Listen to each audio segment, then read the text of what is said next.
Hello students, कैसे हैं आप सब लोग।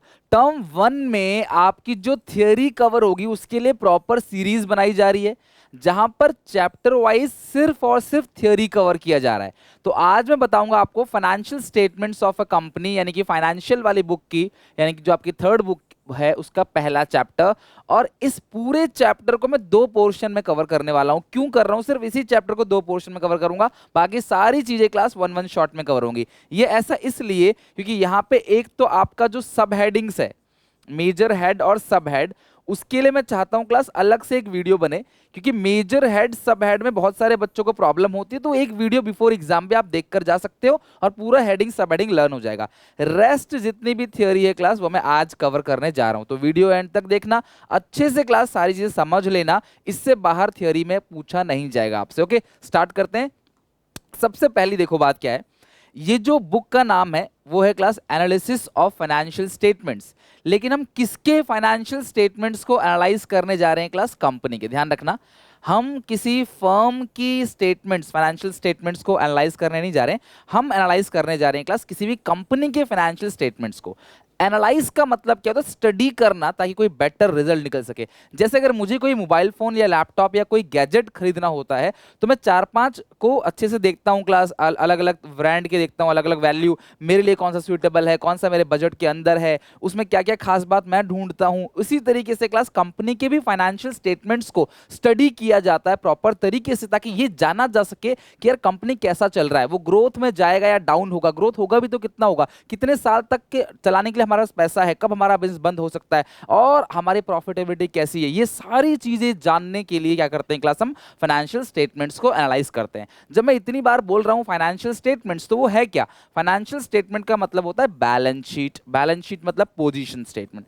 बैलेंस शीट हमेशा हमें क्या बताता है क्लास? पोजीशन, कि भैया हमारी पोजीशन क्या है मार्केट के अंदर, हम किस पे स्टैंड करते हैं। इनकम स्टेटमेंट मतलब होता है पी एंड एल स्टेटमेंट। आपको पता है जैसे आप प्रॉफिट एंड लॉस अकाउंट बनाते थे फर्म के लिए, उसी तरीके से कंपनी के लिए प्रॉफिट एंड लॉस स्टेटमेंट बनता है। और नेक्स्ट क्या है क्लास? Cash flow statement. कितना पैसा आया और कितना पैसा गया, उसके लिए हम क्या बनाते हैं? Cash flow statement. और लास्ट होता है नोट्स टू अकाउंट। जो बैलेंस शीट बनती है, जो इनकम स्टेटमेंट बनता है, उसके साथ एक नोट अटैच होता है। जैसे आप वर्किंग नोट बनाते हो ना, उसी तरीके से हर एक चीज की डिटेल। जैसे बिल्डिंग है तो किस रेट पे बिल्डिंग पे डेप्रेशन लग रहा है, मशीन है तो मशीन पे किस रेट पे डेप्रेशन लग रहा है, ये सारी डिटेल। इसके अलावा और भी बहुत सारी डिटेल जो होती हैं वो क्लास हम कहाँ लिखते हैं? नोट्स टू अकाउंट्स के अंदर, नोट्स के अंदर। ओके, तो चार चीजें क्लास होती है फाइनेंशियल स्टेटमेंट्स के अंदर। सबसे पहला प्रॉफिट एंड लॉस अकाउंट, यानी कि इनकम स्टेटमेंट। कंपनी अकाउंट नहीं बनाती, कंपनी स्टेटमेंट बनाती है, इनकम स्टेटमेंट या statement of P and L. दूसरा है बैलेंस शीट यानी पोजीशन स्टेटमेंट। तीसरा है कैश फ्लो और चौथा है नोट्स टू अकाउंट्स। इनको बोलते हैं financial statements. The financial statements are the summary of accounts of a business enterprise. किसी भी बिजनेस एंटरप्राइज की पूरी फाइनेंशियल इंफॉर्मेशन को जो देता है क्लास, उसे बोलते हैं फाइनेंशियल स्टेटमेंट्स, यानी कि P and L account, balance sheet और क्लास नोट्स टू अकाउंट्स और कैश फ्लो स्टेटमेंट। हम फाइनेंशियल स्टेटमेंट्स को बनाते क्यों हैं? वे सीधी सी बात है, हम लोग क्यों बनाते हैं प्रॉफिट एंड लॉस अकाउंट, क्यों बनाते हैं बैलेंस शीट, क्यों कैश फ्लो बनाते हैं? इसके बहुत सारे रीजन है। और क्लास आप सब जो है कमेंट करके अपना कोई भी रीजन जरूर बताना, कमेंट करके। हम फाइनेंशियल स्टेटमेंट बनाते हैं उससे फायदा क्या होगा, क्या ऑब्जेक्टिव हमारा? बहुत सारे ऑब्जेक्टिव है, जो लिखे हैं उससे भी बहुत ज्यादा ऑब्जेक्टिव है। जैसे पहला ऑब्जेक्टिव क्या है कि भाई फाइनेंशियल इंफॉर्मेशन जो है वो हमें पता लग सके, हमारे पास कितना पैसा है, कितनी एसेट है, कितनी लायबिलिटी है। ये पता तभी चलेगा ना जब क्लास हम फाइनेंशियल स्टेटमेंट्स को बनाएंगे। To show the implication of operating profit, हमारा ऑपरेटिंग प्रॉफिट कितना है ऑन द फाइनेंशियल पोजीशन। कुल मिला के हम लोग प्रॉफिट कितना कमा रहे हैं, हमारे सर पे कर्जा कितने का है, हमारा फाइनेंशियल पोजीशन क्या है। अगर हम बैलेंस शीट बनाएंगे तभी तो पोजीशन का पता चलेगा। इवन हम प्रॉफिट एंड लॉस अकाउंट बनाएंगे तभी तो नेट प्रॉफिट आएगा। अगर नेट प्रॉफिट आएगा तभी तो हम सरकार को टैक्स देंगे, तो हमारी टैक्स लायबिलिटी कितनी है ये जानने के लिए हम स्टेटमेंट्स बनाते हैं। इवन हम लोग असेट को प्रोटेक्ट करते हैं। अगर हम फाइनेंशियल स्टेटमेंट बना रहे हैं तो हम असेट को रिकॉर्ड कर रहे हैं, लायबिलिटी को रिकॉर्ड कर रहे हैं, तो असेट गायब नहीं होंगे, हमारे पास सारी चीज रिकॉर्ड में रहेंगी। बिजनेस को बेचते वक्त भी फाइनेंशियल स्टेटमेंट बनाने में हमारी हेल्प मिलती है। जैसे फाइनेंशियल स्टेटमेंट है हमारे पास, तो हमारे बिजनेस की वैल्यू क्या है ये भी हमें पता चल जाता है कि भैया हमारी आज की डेट में फाइनेंशियल स्टेटमेंट के अकॉर्डिंग ये वैल्यू है, तो हम इस हिसाब से अपने बिजनेस को सोल्ड आउट करेंगे। To provide information about cash flow, कितना पैसा आ रहा है, कितना पैसा जा रहा है, ये सारी बातें जो है हम इन्वेस्टर्स को बता सकते हैं अगर हम फाइनेंशियल स्टेटमेंट बनाते हैं तो। दूसरी बात, ओनर जो है जिसका रिस्क लगा हुआ है, जिसने कैपिटल लगा रखी है, वो भी जानना चाहता है भी मेरा बिजनेस कितना मुनाफा कमा रहा है, कितना घाटा। अब टाटा का देखो क्लास 150 प्लस उस कंट्री में टाटा बिजनेस करती है। तो टाटा को पता चलना चाहिए ना कि यार हम कितना कमा रहे हैं, तो उसके लिए फाइनेंशियल स्टेटमेंट्स बनाने पड़ेंगे। लोन लेने के लिए एविडेंस दिखाने के लिए भी फाइनेंशियल स्टेटमेंट्स को बनाना पड़ता है। और कम्युनिकेट करने के लिए जो क्लास एम्प्लॉय है या जो क्लास इंटरनल एक्सटर्नल यूजर्स हैं, पोटेंशियल इन्वेस्टर्स हैं, शेयर होल्डर है, उन सबके साथ कम्युनिकेशन के लिए भी हम फाइनेंशियल स्टेटमेंट्स बनाते हैं। फंड रेज के लिए भी फाइनेंशियल स्टेटमेंट बनाया जाता है कि अगर हमारी फाइनेंशियल स्टेटमेंट अच्छी होगी तो हम मार्केट से फंड को रेज कर सकेंगे, पैसा उठा सकेंगे। To provide sufficient reliable information to various party, तो बहुत सारी पार्टीज होती है जो फाइनेंशियल स्टेटमेंट में इंटरेस्टेड होती हैं, जो मैं बताऊंगा क्लास आपको। इंटरनल यूजर और एक्सटर्नल यूजर आपने 11th में पढ़ा होगा, उनको इंफॉर्मेशन देने के लिए ट्रू एंड फेयर व्यू, ध्यान रखना क्लास, फाइनेंशियल स्टेटमेंट्स बनाया जाता है, बैलेंस शीट बनाई जाती है ताकि ट्रू एंड फेयर व्यू दिया जा सके बिजनेस का, कि एक्चुअली में हमारा बिजनेस ये है। और क्लास में कोई भी क्लास मतलब घपलेबाजी नहीं हुई है, हमने अच्छे से फाइनेंशियल स्टेटमेंट्स को बनाया है, जो हमारे पास है हमने वही ही दिखाया है, हमने कुछ भी ज्यादा कम नहीं दिखाया। ट्रू एंड फेयर व्यू देने के लिए हमने फाइनेंशियल स्टेटमेंट बनाते हैं। To assess effectiveness of management, financial statement को बनाने से ये भी पता चलता है कि मैनेजमेंट कितना इफेक्टिव है, मैनेजमेंट टाइम पे काम कर रहा है कि नहीं कर रहा, कॉस्ट हमारी कितनी आ रही है, प्रॉफिट कितना आ रहा है, तो इससे मैनेजमेंट के बारे में भी पता चलता है class. To provide information about activity of business affecting society, society पे हमारा बिजनेस कैसा इंपैक्ट डाल रहा है। कई बार कुछ ऐसे बिजनेस होते हैं, बीड़ी सिगरेट तंबाकू, जो सोसाइटी के ऊपर अच्छा इंपैक्ट नहीं डालते, और कई बार ऐसा कोई प्रोडक्ट होता है जो क्लास अच्छी चीज होती है जो सोसाइटी के ऊपर अच्छा इंपैक्ट डालते हैं। तो हमारा बिजनेस सोसाइटी पे क्या इंपैक्ट डाल रहा है। टू डिस्क्लोज अकाउंटिंग पॉलिसी, जो भी अकाउंटिंग पॉलिसी हम यूज करते हैं, जो भी प्रिंसिपल यूज कर रहे हैं, जो भी class accounting concept, accounting standard use कर रहे हैं, वो सही से यूज किया है कि नहीं, ये भी क्लास हमारे फाइनेंशियल स्टेटमेंट से पता चलता है, और एक बेटर अंडरस्टैंडिंग मिल जाती है फाइनेंशियल स्टेटमेंट को बनाने से कि एक्चुअली हमारा ओवरऑल बिजनेस क्या है, कैसा चल रहा है, जिस बेसिस पे हम लोग पब्लिक से पैसा उठाते हैं। This is called objective of financial statement. तो क्यों बनाते हैं फाइनेंशियल स्टेटमेंट, आपको इन्हें रट्टा मारने की कोई भी जरूरत नहीं है, बस अपने अंडरस्टैंडिंग रखो कि यार हम बैलेंस शीट बनाते हैं, प्रॉफिट लॉस बनाते हैं, उससे हमें फायदा क्या होगा। ओके, नेक्स्ट अगला है क्लास टूल्स। ध्यान रखना, अगर हम किसी चीज को एनालाइज करेंगे तो कुछ तो औजार चाहिए, कुछ टूल्स चाहिए इसके अंदर। तो वो टूल कौन से होते हैं क्लास, 4। सबसे पहला होता है कंपैरेटिव स्टेटमेंट, टर्म 2 में पढ़ोगे डिटेल में। दूसरा होता है कॉमन साइज स्टेटमेंट, पहला होता है कंपैरेटिव, जहां पे एक कंपनी अपनी ही कंपनी के किसी ईयर से कंपेयर करती है। लाइक क्लास अगर मैं रिलायंस के 2020 के डेटा को 2021 के डेटा से कंपेयर करूं तो this is called class intra comparison. और रिलायंस अगर कंपेयर करेंगे टाटा से तो इसे बोलते हैं इंटर कंपैरिजन। तो कंपैरिजन के लिए कंपैरेटिव। और कॉमन साइज स्टेटमेंट कहता है कि अगर हमारी टोटल असेट इतनी है तो उसका करंट असेट कितना परसेंटेज, अगर मेरी टोटल असेट है 20 करोड़ रुपए, करंट असेट है 2 करोड़ रुपए, तो टोटल असेट का कितना परसेंट करंट असेट है क्लास 10%। तो इसको बताता है क्लास कॉमन साइज स्टेटमेंट, जहां पे परसेंटेज में चीजें पता चलती है, परसेंटेज में।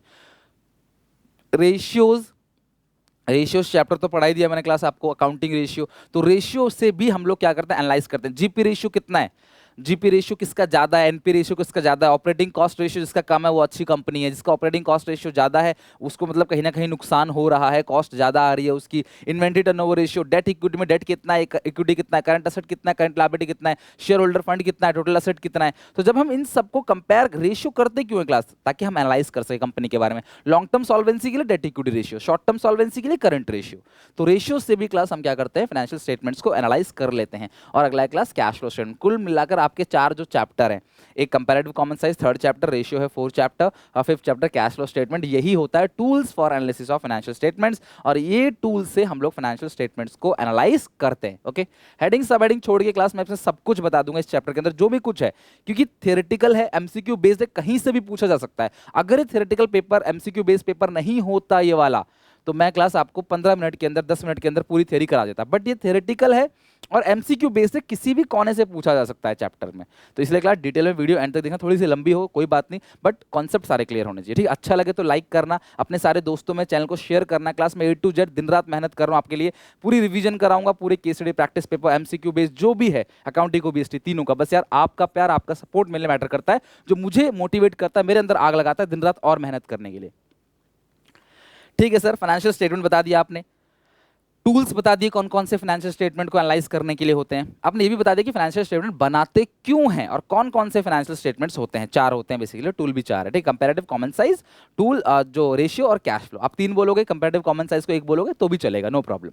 ऑपरेटिंग साइकिल क्या है, जिस दिन तुमने रॉ मटेरियल खरीदा, रॉ मटेरियल को प्रोसेस किया फिनिश गुड्स में, फिनिश गुड्स बनते ही उसे इन्वेंट्री मेंटेन किया, इन्वेंट्री मेंटेन करने के बाद सेल किया, सेल करोगे तो कुछ डेटर बनेंगे, कुछ बिल रिसीवेबल बनेंगे, और फिर उस बिल रिसीवेबल से पैसा आ जाएगा।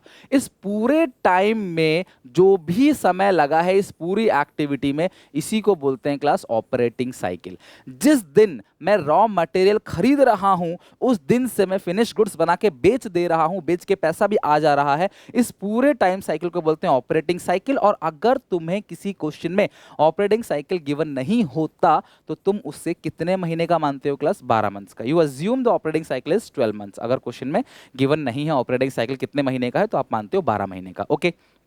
एक समोसे बनाने वाला मैदा खरीदता है, आलू खरीदता है, ऑयल खरीदता है, उसे समोसे बना के बेच के पैसा कमाता है। इसका ऑपरेटिंग साइकिल बहुत छोटा सा होगा। लेकिन एक गाड़ी बनाने वाली कंपनी, गाड़ी के लिए रॉ मटेरियल खरीदती है, उसको प्रोसेस करते हैं, असेंबल करती है, बेचती है, पैसा आता है, वो बड़ा होगा। तो बड़ा बिजनेस का ऑपरेटिंग साइकिल बड़ा होता है, जबकि छोटे बिजनेस का ऑपरेटिंग साइकिल क्या होता है? छोटा होता है। तो ऑपरेटिंग साइकिल कहीं ना कहीं ध्यान रखना वर्किंग कैपिटल से भी रिलेटेड है, क्योंकि ऑपरेटिंग साइकिल बताता है कि भैया कितना पैसा लगा हुआ है। ज्यादा वर्किंग कैपिटल लगा है तो ऑपरेटिंग साइकिल बड़ा होगा, कम वर्किंग कैपिटल लगा है तो ऑपरेटिंग साइकिल छोटा होगा। तो फाइनली ऑपरेटिंग साइकिल क्या होता है, कोई पूछे तो जिस दिन रॉ मटेरियल को खरीद रहे हैं उस डेट से लेकर जब उसको पूरा बना बना के बेच दिया, उससे जो पैसा भी आ गया, ये पूरा साइकिल जो होता है cycle is called operating cycle. और नहीं गिवन होते तो कितने महीने का मानते हैं उसको? 12 महीने का। अब मैं तुम्हें ध्यान से एक रूल सिखा रहा हूं क्योंकि यहां से क्लास क्वेश्चन पूछा जाएगा और अभी मैं तुम्हें क्वेश्चन भी कराऊंगा। सीबीएसई के सैंपल पेपर में एक क्वेश्चन पूछा गया इसलिए मैं करा रहा हूं, ध्यान सुनना। ऑपरेटिंग साइकिल 10 महीने का भी हो सकता है, 2 महीने का भी, 12 महीने का भी, 50 महीने का भी, 100 महीने का भी, 150 महीने का भी, 200 महीने का भी, तुम्हें उससे मतलब नहीं है। कोई भी चीज, मान लो ऑपरेटिंग साइकिल 15 महीने का है और ट्रेड रिसीवेबल से पेमेंट मिलने वाला है क्लास आपको 14 मंथ्स के अंदर। ध्यान से सुनना बेटा, यहां पे गलती बिल्कुल मत करना। ऑपरेटिंग साइकिल है 15 महीने का, ट्रेड रिसीवेबल से पैसा मिलेगा 14 महीने में। तो कोई भी चीज अगर ऑपरेटिंग साइकिल के अंदर है तो पक्की बात है वो करंट असेट होगा। अगर यहां ट्रेड पेबल होता तो वो करंट लायबिलिटी होता। मैं रिपीट कर रहा हूं, कोई भी क्लास एसेट अगर ऑपरेटिंग साइकिल के अंदर अंदर बन जा रहा है, अंदर अंदर हो जा रहा है, तो वो करंट एसेट है। अब बच्चे बोलोगे सर हमने तो पढ़ा था 12 महीने के अंदर जो होता है वही करंट एसेट होता है। बेटा ऑपरेटिंग साइकिल खुद ही गिवन है यहाँ 15 महीने का। अगर तुम्हें ये नहीं गिवन होता 12 महीने वाला, कुछ भी ये 15 महीने नहीं गिवन होता तो ये नॉन करंट होता। बट तुम्हें खुद कह रहा है कि ऑपरेटिंग साइकिल 15 महीने का है, इसकी बिजनेस का जो ऑपरेटिंग साइकिल है वो 15 महीने का है और पेमेंट जो है वो 14 मंथ्स के अंदर मिल जाता है, तो ये क्या हो जाता है आपका करंट असेट।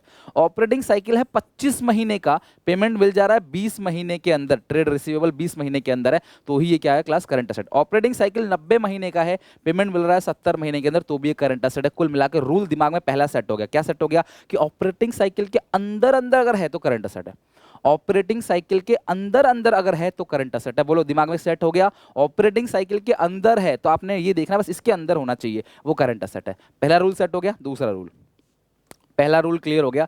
अब आते हैं दूसरे रूल पे। रूल नंबर 2, अगर ऑपरेटिंग साइकिल से बाहर चला गया, ऑपरेटिंग साइकिल से बाहर चला गया तो मुझे उसे नॉन करंट तभी मानना है जब वो 12 से भी बाहर चला जाएगा। जैसे ऑपरेटिंग साइकिल है 10 महीने का, पेमेंट पीरियड है 11 महीने का, तो क्या ये ऑपरेटिंग साइकिल से बाहर चला गया? हाँ बाहर चला गया। पर क्या ये 12 से भी बाहर चला गया? नहीं। तो ये क्या होगा क्लास? करंट असेट है। मैं रिपीट कर रहा हूं, पहला रूल क्या था? रिपीट कर रहा हूं धीरे धीरे, एकदम टेंशन नहीं लो। पहला क्या है? अगर कोई भी चीज ऑपरेटिंग साइकिल के अंदर है फिर तो वो करंट है, फिर तो टेंशन खत्म, उसको हटा के साइड कर दो। अगर ऑपरेटिंग साइकिल के अंदर है तो साइड करो, करंट है, चाहे वो कितने महीने का भी हो। लेकिन अगर ऑपरेटिंग साइकिल से बाहर चला गया, 10 से पार चला गया, तो तुम्हें देखना है क्या वो 12 से भी बाहर चला गया। अगर वो 12 से भी बाहर चला गया तो नॉन करंट है और 12 के अंदर है तो करंट है। जैसे देखो ये 10 से बाहर चला गया 11, पर क्या ये 12 से भी बाहर चला गया? नहीं, तो ये करंट है। अब मैं बोलूंगा ऑपरेटिंग साइकिल 15 महीने का है और ये 14 महीने का है, तो ये तो ऑपरेटिंग के अंदर है। जब ऑपरेटिंग के अंदर है फिर तो करंट असेट हो गया। हमें बाहर भेजना है, ये 15 महीने का है और ये 16 महीने का है, तो ये ऑपरेटिंग साइकिल से बाहर चला गया। जो ट्रेड रिसीवेबल है 15 की जगह 15, ऑपरेटिंग साइकिल 15 महीने का है और ये 16 महीने का है, तो ऑपरेटिंग से बाहर चला गया। क्या ये 12 से भी बाहर चला गया? हाँ, तो ये क्लास ये क्या हो जाएगा आपका? Non current asset. Operating cycle 20 महीने का है, पेमेंट है 21 महीने का, तो ये 20 से बाहर चला गया। तो जब भी देखो अंदर है तो सोचना ही नहीं है, लेकिन बाहर चला गया तो ये भी चेक करना कि ये 12 से भी बाहर चला गया। ये 20 से 21 है तो ये 20 से बाहर चला गया। हाँ, क्या ये 12 से भी बाहर चला गया? हाँ, तो क्लास ये क्या हो जाएगा? Non current asset. ये है 7 मंथ्स का और ये है क्लास 8 मंथ का। तो ये 7 से बाहर चला गया, क्या ये 12 से भी बाहर चला गया? गया, नहीं, तो ये क्या होगा class, current asset. I hope class मैंने थोड़ा बहुत कोशिश किया आपको समझाने का, अच्छा लगे तो यार प्लीज़ मेरी मेहनत को जरूर कमेंट करके बताना कि मेरा पढ़ाया समझ आ रहा है कि नहीं, हर चीज़ जरूर बताना मुझे, और शेयर करना क्लास हर एक दोस्त, जितने भी अपने दोस्त है भाई बहन हर जगह शेयर करो क्लास चैनल को। मैं दिन रात मेहनत कर रहा हूँ क्लास, अंडर रेटिंग प्लीज़ नहीं करो, है ना। अच्छा, अब ये क्वेश्चन मैंने दे दिया आपको और तुम्हें इस क्वेश्चन का देना है क्लास आंसर, ओके, आंसर देना है। सुनो मेरी बात, मैं रिपीट कर रहा हूँ, इसे पीछे मत देखोगे, रिपीट कर रहा हूँ। अगर अंदर है फिर तो टेंशन की बात ही खत्म, बाहर है तो देखना क्या 12 से बाहर चला गया, 12 से पार चला गया तो ही क्लास वो नॉन करंट होगा, अदरवाइज वो करंट होगा। ट्रेड पेबल है सारे के सारे 10 और ये 8, तो अंदर अंदर है, अगर अंदर है तो ये ट्रेड पेबल है तो करंट लायबिलिटी, असेट मत लिख देना, ये करंट लायबिलिटी है। अंदर है तो टेंशन ही नहीं है, टेंशन होती है बाहर के लिए, अंदर है तो ये करंट है। अच्छा 10 से 12, 10 से बाहर चला गया, 10 से बाहर चला गया तो क्या ये 12 से बाहर चला गया, नहीं, तो ये क्लास करंट लायबिलिटी है। 10 से 15, 10 से बाहर चला गया, क्या ये 12 से भी बाहर चला गया, हाँ, तो ये क्या हो गया, नॉन करंट लायबिलिटी। 18 और क्लास 15, 18 से बाहर चला गया, नहीं अंदर है, अंदर तो हमेशा करंट लायबिलिटी होगा। 18 24, 18 से बाहर चला गया, क्या ये 12 से बाहर चला गया, हाँ, तो ये क्या हो जाएगा क्लास, नॉन करंट लायबिलिटी। बोलो सिंपल है कि नहीं क्लास। मैं एक फाइनली क्वेश्चन पूछूंगा और आप मुझे बताओगे, ठीक है। एक क्वेश्चन मैं पूछ रहा हूँ, जरा क्लास मुझे बताओ। ऑपरेटिंग साइकिल है 18 महीने का और पेमेंट है 15 महीने का, तो ये अंदर है, अंदर है तो क्या होगा क्लास, हर कोई बच्चा मुझे कमेंट बताओ, 18 और 15 अंदर है, अगर अंदर है तो क्या होगा क्लास, ये बिल्कुल करेक्ट, अंदर अगर है तो ये हो गया करंट, ठीक है। चलो इसका मुझे बताना क्लास, उस तो मैंने खुद ही बता दिया इसका, ठीक है। ये है 9 मंथ्स का और ये है 11 मंथ्स का, और दोनों अगर 12-12 होगा ना तो भी क्लास वो करंट ही होगा, अगर दोनों भी 12-12 है तो करंट होगा, ठीक है, क्योंकि वो अंदर अंदर है ना, 12 के अंदर ही 12 है तो करंट होगा। इसका मुझे हर एक बच्चे से आंसर बताना है, हर एक बच्चे क्लास कमेंट करो मुझे फटाफट, वीडियो पॉज करो, कमेंट करो। ऑपरेटिंग साइकिल 9 मंथ्स का है, ट्रेड पेबल 11 मंथ का है, तो ये ऑपरेटिंग साइकिल से बाहर चला गया तो कमेंट करो क्लास क्या होगा, मैं आगे बता रहा हूँ, ठीक है। नेक्स्ट, जो फाइनेंशियल स्टेटमेंट्स कंपनी बनाती है वो अपने लिए भी बनाती है और उन लोगों के लिए बनाती है क्लास जो लोग हमारी कंपनी में इंटरेस्टेड हैं, जो हमारी कंपनी से कोई ना कोई ताल्लुक रखते हैं, मतलब रखते हैं। तो दो तरह के यूजर्स होते हैं जिनके लिए फाइनेंशियल स्टेटमेंट बनाया जाता है, पहला है इंटरनल, दूसरा है एक्सटर्नल। इंटरनल मतलब कंपनी के अंदर के लोग, वो कौन कौन, तीन होते हैं, ओनर, मैनेजमेंट, एम्प्लॉय। ओनर क्यों जानना चाहता है कंपनी के बारे में, अरे यार पैसा लगाए मालिक का, वो नहीं जानना चाहेगा कंपनी कितना कमा रही है, कितना असेट है, कितनी लायबिलिटी है। मैनेजमेंट क्यों जानना चाहते हैं, क्योंकि सारे डिसीजन तो मैनेजर से लेते हैं, all the strategic decisions are taken by the manager, so they must analyse and class know about the financial position, about company liquidity, about cash position, हर कुछ मैनेजमेंट जानना चाहेगा, तभी तो मैनेजर डिसीजन लेगा ना कि इस प्लांट को बंद करना है, इस प्लांट को चलाना है, यहाँ पर हमें ज़्यादा ऐड करना है, यहाँ पर ऐड नहीं करना, यहाँ पे कौन सा प्रोडक्ट बेचना है, इस एरिया में सेल क्यों डाउन हो रही है। तो भैया जो मैनेजर्स है ना क्लास, वो भी कंपनी के फाइनेंशियल स्टेटमेंट्स के बारे में जानना चाहते हैं, they are also interested. Employ, legitimate share, कि भाई एम्प्लॉय को प्रॉपर शेयर मिल रहा है कि नहीं मिल रहा, बोनस, ग्रेचुइटी, ईपीएफ, हर तरीके से वर्कर्स को पैसा दिया जा रहा है कि नहीं। कोई छोटा मोटा वर्कर नहीं जानना चाहे कंपनी के बारे में, जो बड़े वर्कर्स होते हैं ना क्लास, जो कंपनी के बड़े बड़े वर्कर्स होते हैं, जो क्लास बहुत बड़े बड़े लेवल पे एम्प्लॉय काम कर रहे होते हैं, कोई सीईओ, सीएफओ है या कोई मैनेजिंग डायरेक्टर है, बहुत बड़े बड़े लोग जो होते हैं क्लास, वो कंपनी के बारे में जानते हैं, तभी कंपनी में जाके काम करते हैं, अदरवाइज नहीं करते। बाहर के लोग कौन होते हैं, बैंकर। क्यों जानना चाहता है बैंक हमारे बारे में, भैया हमें लोन देगा, हमारे बारे में बिना जाने लोन कैसे देगा। कुछ रिसर्च करने वाले लोग होते हैं जो रिसर्च करने लग जाते हैं कंपनी के ऊपर, कंपनी अच्छा कर रही है, खराब कर रही है, तो रिसर्च कर रहे होते हैं कि क्या रीजन रहा है। टैक्स अथॉरिटी, भैया सरकार को हमारी प्रॉफिट पे टैक्स लगाना है, तो वो हमारे बारे में जानना चाहेगी ना, हमारे फाइनेंशियल स्टेटमेंट्स के बारे में। जो हमें उधार देगा वो हमारे बारे में बिना जाने हमें उधार कैसे देगा, और हमारे बारे में जानेगा कैसे, वो हमारे फाइनेंशियल स्टेटमेंट से। जैसे अगर बैंक से लोन लेने जाऊँ तो बैंक मुझे कहता है कि भैया अपनी स्टेटमेंट बताओ, अपनी इनकम बताओ, अपनी इनकम प्रूफ दिखाओ। उसी तरह से क्लास कंपनी के लिए भी क्लास क्या होता है, इनकम प्रूफ वगैरह बैंक्स मांगती है, जो कि बैलेंस शीट होता है और इनकम स्टेटमेंट होता है। इन्वेस्टर्स, जिन्होंने हमारी कंपनी में पैसा लगा रखा है, पोटेंशियल इन्वेस्टर्स जो हमारी कंपनी में पैसा लगाने की सोच रहे हैं। अगर इसने ये क्यों जानना चाहता है इसे लगा रखा है, तो कि कंटिन्यू करना है इन्वेस्टमेंट या नहीं करना, इन्वेस्टमेंट को जारी रखना है या बेच देना है। पोटेंशियल इन्वेस्टर्स कौन होते हैं क्लास, जिन्होंने इन्वेस्टमेंट किया नहीं तो ये सोच रहे हैं करना है या नहीं करना। फाइनेंशियल एनालिसिस्ट, आपने न्यूज़ चैनल देखे होंगे क्लास, बहुत सारे news channels, anchor, TV reporter जो होते हैं, वो किसी कंपनी के बारे में बता रहे होते हैं, इस कंपनी में पैसा लगाओगे, जैसे सीएनबीसी, जी बिजनेस चैनल हो गया, तो इनमें क्या होता है, शेयर मार्केट के बारे में बताया जाता है कि कंपनी ग्रोथ कर रही है, डाउन कर रही है, तो यार वो भी कहीं ना कहीं क्लास फाइनेंशियल एनालिसिस्ट होते हैं, वो भी जानना चाहते हैं कंपनी के बारे में, ताकि वो पब्लिक को टीवी पे आकर अच्छे से बता सके कौन सी कंपनी में पैसा इन्वेस्ट करना उनके लिए फायदेमंद होगा और कौन से में नहीं। पब्लिक, बच्चे, प्रोजेक्ट बनाने के लिए देखो कई बार आपके स्कूल वाले बोलते हैं कि भाई कंपनी लो, उसकी डिटेल उठाओ, उसके एनालाइज करो, उसके रेशियोज को बनाओ, प्रोजेक्ट बनाओ, तो भी आप भी कंपनी के फाइनेंशियल स्टेटमेंट्स को एनालाइज करते हो, तो पब्लिक भी फाइनेंशियल स्टेटमेंट्स को एनालाइज करेगी। They are also user, but वो बाहर के लोग हैं तो एक्सटर्नल। ओके, इंटरनल में तीन होता है, ऑनर, मैनेजमेंट और एम्प्लॉय। लास्ट टॉपिक इस पूरे चैप्टर का इसमें रह गई हेडिंग सब हेडिंग। उसके लिए क्लास अलग वीडियो आ चुकी है ऑलरेडी। आई होप आपने हेडिंग सब हेडिंग की वीडियो जरूर देख ली होगी। और हेडिंग सब हेडिंग के बाद आप ये देख रहे हो, फिर then analysis, then ratio, then हर एक चैप्टर की क्लास मैं आपको कराने वाला हूँ theory. Okay, issue of shares का ऑलरेडी करा रखा है, मैं कॉमेंट में पिन कर दूंगा, प्लीज देख लेना आप। हिस्टोरिकल रिकॉर्ड, भैया देखो फाइनेंशियल स्टेटमेंट जब भी बनाया जाता है तो पास्ट इंफॉर्मेशन को लेके बनाया जाता है, तो हिस्टोरिकल चीजें बताते हैं। यार अगर मैं आज किसी कंपनी में पैसा लगा रहा हूं तो मैं ये जानना चाहता हूं कि कंपनी आगे कितना ग्रोथ करेगी, कंपनी आगे कितना कमा के देगी, बट नहीं, कंपनी हमेशा हमें बताता है कि हमने पहले इतना कमाया था, पिछले इतना कमाया था। तो ये हिस्टोरिकल रिकॉर्ड देता है। दूसरा, रट्टा नहीं मारना, बस आपको याद रखना है हेडिंग्स को और अंदर का पता होना चाहिए। अफेक्टेड बाय एस्टिमेट, बहुत सारे अजम्पशंस अकाउंट के अंदर लेते हैं जो अकाउंट्स को फुल्ली एग्जैक्ट नहीं बनाता है। जैसे जैसे आपने देखा होगा कि एसएलएम मेथड में एक फॉर्मूला आप लगाते थे, cost of the asset minus asset की साल्वेज या स्क्रैप या residual value upon estimated life. तो एक असेट कितने साल चलेगी उसका एक एस्टिमेटेड लाइफ लेते हैं। जरूरी है कि वो सही हो, 10 साल मान रहे हैं, जरूरी 10 साल चलेगा मशीन, कोई फिक्स है क्या? नहीं। तो इसलिए एस्टिमेटेड लाइफ लेते हैं। और भी बहुत सारे अलग अलग मेथड होते हैं जहाँ पे बहुत सारे अजम्पशंस लिए जाते हैं। तो अकाउंटिंग में कहीं ना कहीं क्लास एस्टिमेशन से अकाउंट्स अफेक्ट पड़ता है, उसकी रिलायबिलिटी और भरोसा कम हो जाता है।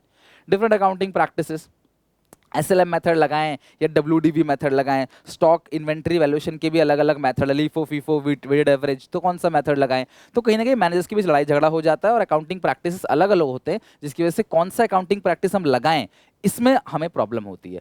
क्वालिटेटिव एलिमेंट आपको पता है क्लास, फाइनेंशियल स्टेटमेंट्स के अंदर हम उन्हीं चीज़ों को दिखाते हैं जिनकी वैल्यू मनी में मेजर की जा सकती है। तो आपके अच्छे एम्प्लॉय, ईमानदार एम्प्लॉय, आपके अच्छे कॉन्ट्रैक्ट, आपका पब्लिक रिलेशन कोई मायने रखता नहीं है, उसको हम फाइनेंशियल स्टेटमेंट में नहीं दिखा सकते। हम लोग कम कमा रहे हैं लेकिन हम लोग पब्लिक को अच्छा सर्व कर रहे हैं, पब्लिक के साथ हमारा अच्छा रिलेशनशिप है यार, उसको नहीं दिखा सकते फाइनेंशियल स्टेटमेंट, सिर्फ उसी को दिखा सकते हैं जिनकी वैल्यू मनी में है। हिस्टोरिकल कॉस्ट कॉन्सेप्ट कहता है कि हम अकाउंट्स में जो भी चीज़ें रिकॉर्ड करते हैं ना, वो कॉस्ट पे रिकॉर्ड करते हैं। लाइक सन 2010 में मैंने एक प्रॉपर्टी खरीदी 20 लाख की, आज उसकी कीमत 2 करोड़ आसपास, एयरपोर्ट बन चुका है क्लास, आसपास जो है वो बस स्टैंड है, मेट्रो स्टेशन है, स्कूल हॉस्पिटल, ये सब चीज़ है।